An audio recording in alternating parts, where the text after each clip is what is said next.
Gampaha division එකේ ඉඳන් මේ පොලිසියට ළඟදී ආවේ. ඉතින් මේ වගේ වැඩසටහනක් මේ වගේ සංවිධානයක් කියලා දැනගත්තාම මට ගොඩක් සන්තෝෂයි.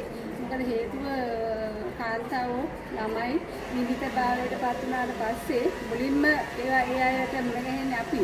ඉතින් ඒ අවස්ථාවලදී උන්ට ඒ අයට තියෙන ප්‍රශ්න අපි දන්නවා, ගැටලු අපි දන්නවා. ඉතින් සමහර වෙලාවල් වලට ඒ අයගේ ප්‍රශ්නත් එක්ක අපි ගොඩාක් අසරණභාවයට පත් වෙනවා. අපිට තනියම ඒ අයගේ සේවාවන් ටික කරගන්න බැරුව. ඒ සංවිධානයක් කියන මම හිතුවා අපිට මේක ලොකු ශක්තියක් කියලා.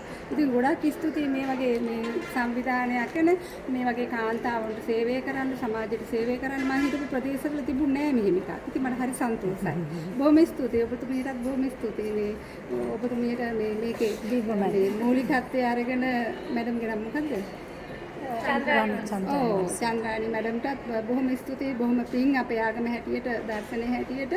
ඉතින් මේ වගේ සේවයක් කරන්න ඇත්තටම මේ හිත යොමු කිරීමත් ඒකත් සතුටට කාරණයක්. කාන්තාවක් කියන්නේ ඇත්තටම මේ සමාජයේ ගොඩාක් තලයක් නියෝජනය කරන දැන් 52ක් ඉන්නවා.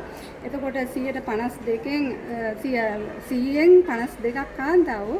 ඉදිරි අයත් ඔක්කොම කාන්තාවෝ බිහි කරපු ළමයි. ඒ කියන්නේ කාන්තාවනේ මේකේ ප්‍රමුඛතම.